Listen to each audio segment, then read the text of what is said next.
My name's Chris and I like listening to music. I'm going to listen to Perfume Genius, Glory, which is a rare example of an album. I only gave 7 out of 10 on first listen, but I loved his last album so much, and I remember it growing on me, so I really wanted to give it a go. I'm glad I did. It's better than 7, maybe an 8, maybe even a 9. Let's see what the last listen brings. Track 1, it's a mirror, and it's the perfect start for Absolute Sure. You know, out Alex G.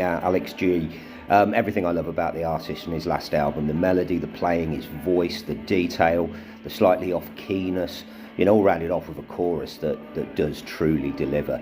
You know, even a cheeky little breakdown. Doesn't happen very often that everything comes so perfectly as it has on this, and a few odd tracks on this album. 10 out of 10. Track 2, No Front Teeth. It sounds a bit like Sweet Home Alabama at the beginning. It is a bit of a drop off from track 1, especially the first half of the song. But you know, once it kicks in, you know, it's like once the female voice comes in, it's like Kate Bush and Peter Gabriel. You know, it's not a guest appearance; it's an essential part of the song. And yeah, very, very impressed. Truly beautiful. And I believe Aldous Harding has an album out today that I'm going to listen to later, so that's exciting. 9 out of 10. Track 3, Clean Heart. My overall impression of this album after 10 listens, as it was at first actually, is it's just a little bit on the wrong side of mellow for me. There's not quite enough highs.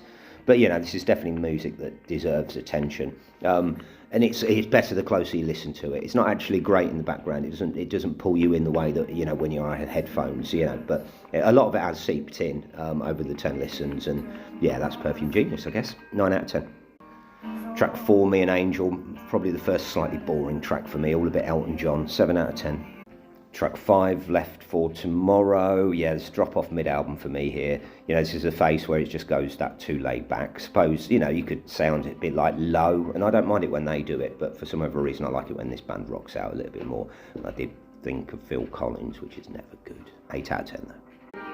Track 6, Full On, sort of nice sub John folky start, which I like. It's positive and nice music, no doubt about that. It's definitely positive, and his voice is stunning. I've not really mentioned that. Very underestimated in the whole experience. You know, it's a stunner of a voice. Just wish he'd cheer up a little bit though. But beautiful song, 9 out of 10.